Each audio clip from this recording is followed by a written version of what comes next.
Hello, I'm Sandra Murray. Welcome to Arizona Mountain Gardening in the heart of Show Low, Arizona.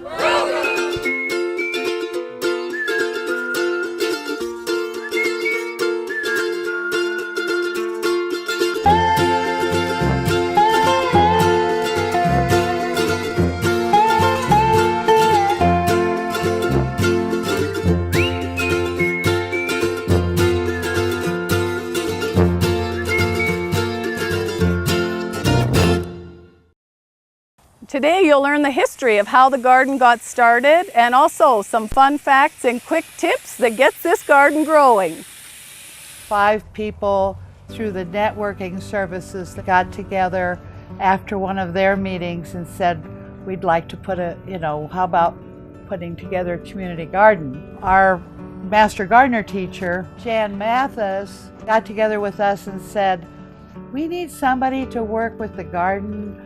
Master gardeners, would you be interested? And we said, sure, That was early April or May of 2010. Our intention for the garden was to help the homeless and the elderly. So I was a real believer in raised beds. So what I did is I went to Home Depot and Lowe's, and both of them gave me materials at half price. I went in here and built 3 large 16-foot raised beds so that you can get access to them with a wheelchair, and you can also control the soil you're putting in there. Hi, my name is Ann Hess, and I've been a member of the White Mountain Community Garden since it first started. It was actually started with the Gardeners with Altitude, which was started with Mary Alice and a bunch of us who used to meet at a local restaurant around here. I got involved mainly on the design side. I helped with designing the logo that went with the garden and any of the publications. We joined the community garden, it's been probably 5-6 years ago anyway. 6 years. And we're looking forward to, essentially we have such a short growing season here on the mountain that we wanted to extend the growing season so we could have things growing at least 6 weeks earlier, and then in the fall another 6 weeks. So we had talked with the gentleman out of Holbrook about maybe finding some government money. But in visiting with him, he did say so funding available for high tunnels. So we kind of started looking into that, got our plan together, submitted our paperwork to the NRCS, and got awarded the funding to put up a high tunnel down here. So with our short growing season, it really does extend the season and have you producing much earlier and later in the season. And then we also were very fortunate to be able to get the high school construction classes to assist us in putting the tunnel up. Mr. Marsh from the high school brought his classes over, and in a couple of days we erected the structure and put the cover on, and they were a tremendous help. Now that we've heard the history of how the garden got started with a small group of people with a big idea, Bill will explain some of the challenges of gardening here. I'm Bill Lofswald. I've been an organic gardener for probably 40 years. Well, I started back in the 1970s. I was up in Grand Teton National Park, and I was working at the Science Center up there, and we had an organic garden up there. And then I migrated through Washington, and I went to Evergreen State College, which has a pretty good organic gardening program, although I had a degree in chemistry. And then my wife and I moved down to Arizona and eventually to Show Low. And I heard about the garden, but when we got here, the garden was basically weeds about waist high. And they had just carved out just a small area and planted a little bit of corn, and so it was really in its infancy. And then several of us the next year came down and brought tillers and everything else and started developing the garden, taking just large swaths and taking the weeds out and putting in garden beds and places that people could rent, and we really tried to open it up to the community, and that's kind of how it started about 5 years ago. Probably the main thing that I know about is high altitude gardening, which is probably the most difficult of all gardening because you have late freezes, you have early freezes, you have wind, you have intense sun because of the altitude. So everything that most people have learned who gardened in either the south or more hospitable areas, I'll put it, you have to throw out a big ton of that. And you have to relearn how to garden and how to live basically with the environment.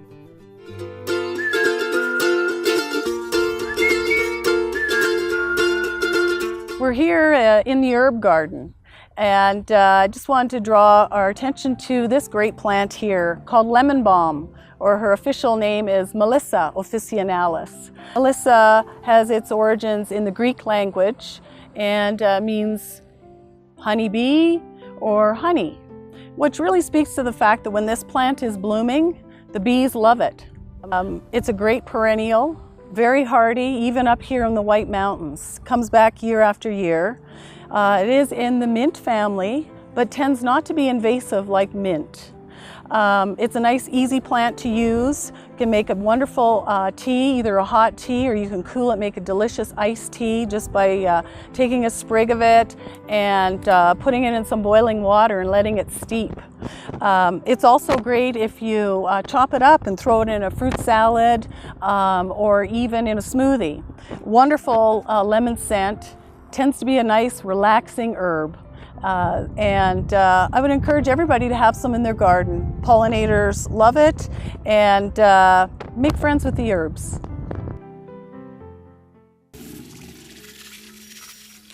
Building our soil here on the mountain is an ongoing challenge. Let's join Chuck where he talks to us about composting.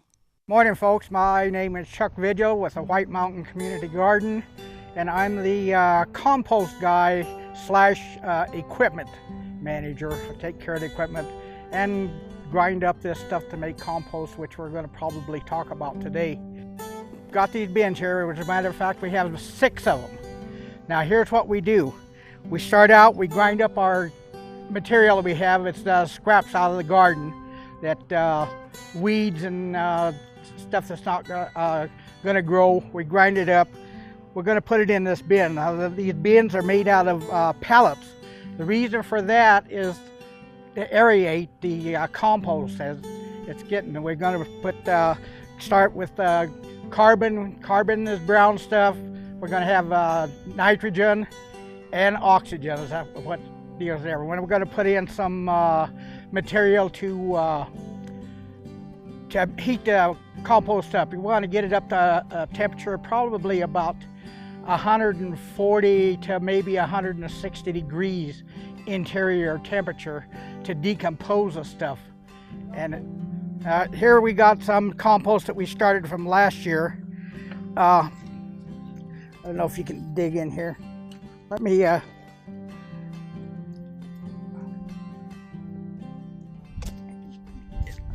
just a little aerator here that we can dig down in there periodically, and when we pull that back out, it's going to pull a bunch of compost out. This is compost, pretty near done. If you your back gold is what we call that stuff here. When it's pretty much finished, is a very earthy smell. When you get in there, you're going to have a lot of these little creature worms. And you want a lot of them in there. They work on that compost and break it down. We have here, this is our thermometer. We use this thermometer to gauge the temperature as we're going along there. We kind of keep track of it, and we keep a log of what the temperature is to tell us where we're at with our compost. Now, what we do here, now the objective of these bins, we have 6 of them here. We're gonna probably in the near future, this has been here since last year. This is the only one we have started.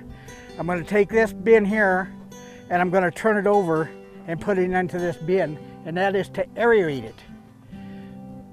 So this stuff here is going to go through the shredder, and we're going to shred that up and make, the smaller the pieces are, the faster it's going to decompose. So if you're using kitchen scraps, you want to use kitchen scraps, anything in the kitchen, got peelings off of cucumbers, carrots, carrot tops, anything like that. I'm not a pine needle person. The reason for not using pine needles is they're very acidic, and the other thing is they don't break down. It takes them forever. They work good in the forest loves them. I don't like them because it just takes too long to compost and they're very acidic. As your material's decomposing, you're going to see it turn a dark brown and it'll start breaking down into little small pieces. And when it starts getting pretty much done, it's going to have a real earthy smell. And what you want to do with this compost is put it on your garden, maybe spread about 4 inches on top of your garden, maybe dig it in a little bit, but it's a nutrient, that's what it is. You don't want to use it just the whole thing, you know. Mix it with dirt, mix it with your potting soil, whatever you're going to mix it with, and that gives it a little boost energy, and it's good stuff. Takes a while to get this done, probably going to take you a couple of months maybe at least, if it's broke down real fine. Otherwise, you're going to maybe 6 months if you're using bigger stuff. You can use hay, straw, just about anything, vegetable, anything that grows in the ground, use it up. When we're composting here in the garden, we go into this year all natural stuff. So to heat up the compost, we're not going to use any animal manure, anything like that, because I feel like it has chemicals in it, maybe from the feed that the animals are getting. So we have stuff here, it's called Dr. Earth Compost Starter. It's all natural stuff. We put that into the compost, and it'll start the heat going.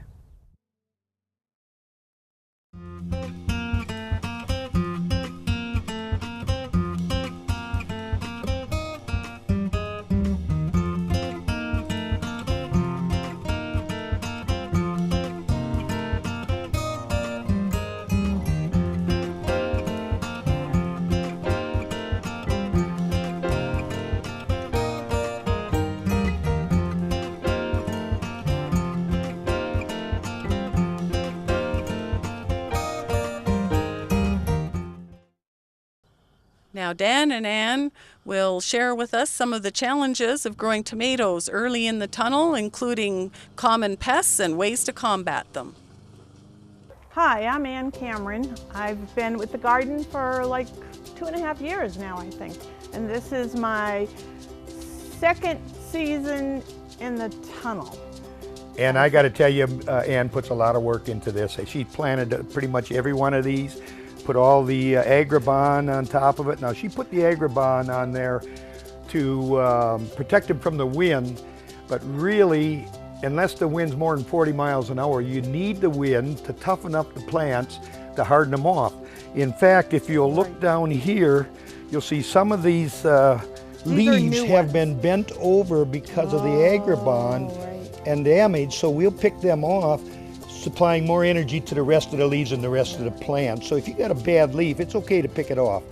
And not only that, you want to pick off any leaves that are touching the ground, because that's how the bugs get on the plant. Yeah. Those start dying, and as soon as they die, the bugs take advantage.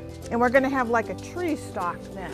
And just hopefully. To mention, these are all heirloom tomatoes. You won't find these in any store. If you put a rack around them and train them to climb, they'll get 6-7 feet tall. Yeah. The ones I have at home are 7 feet tall.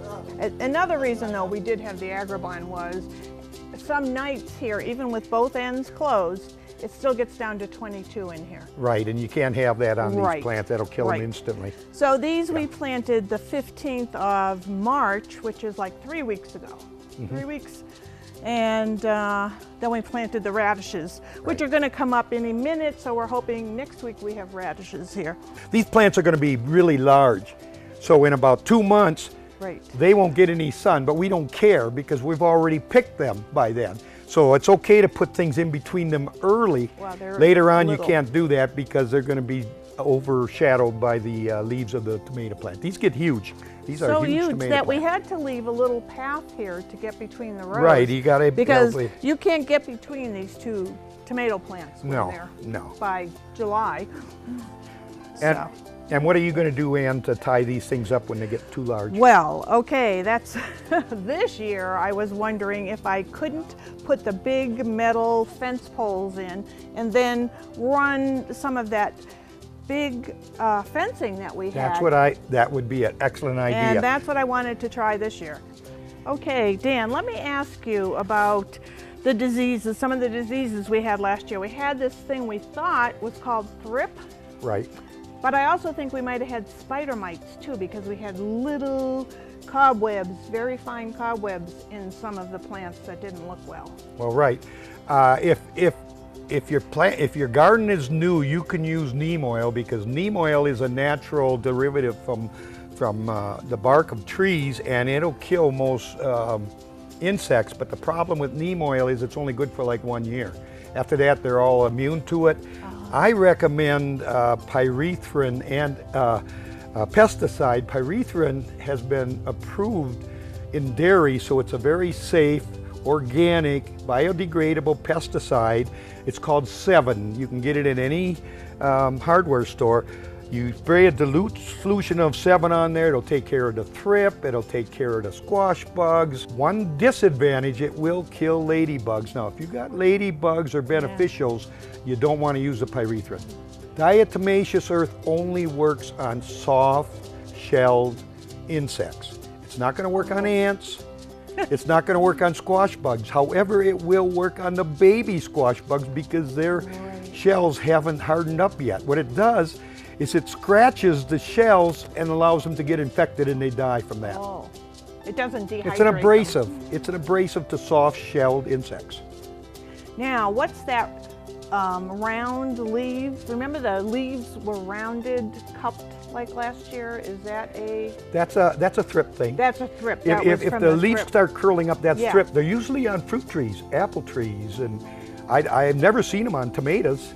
Well, that's But there's what other we things were that told cause we had tomatoes. last There's other year. things that cause tomatoes to roll up. If they're not Right. getting enough water, they're going to roll up. This is neem oil, one of the basic of any indoor planting area, because it gets rid of a lot of the pests that come in here. It's like Dan said before, it's from a tree in India or Pakistan. I think they have neem trees, and that's where it comes from. I just read that in a book recently. It's sort of expensive, so this thing might cost $30 or so, this size, but you only need like a teaspoon or 2 for a gallon of water that you can spray all over everything. There are a lot of different things you can do to get rid of your bugs, but you have to be on top of them all the time. Neem oil only works for a year or 2. After that, you need to get something a little stronger. But there are beneficial insects out there that you can either buy or just encourage them to come to your garden. One way to encourage them is marigolds. Marigold flowers encourage a lot of beneficials.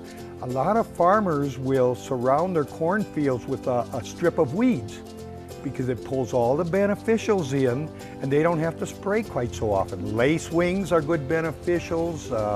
Ladybugs are good beneficials.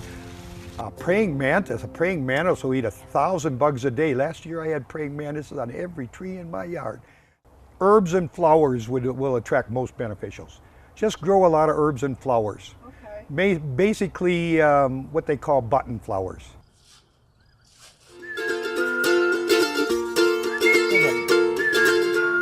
Here's a quick tip about weeds. This is bindweed. It's very deceiving. The flowers are really pretty, but the weed itself is very destructive to your garden. So the best way to do it is to grab the weed, cut very deep, and pull out as much of the root as you can at one time.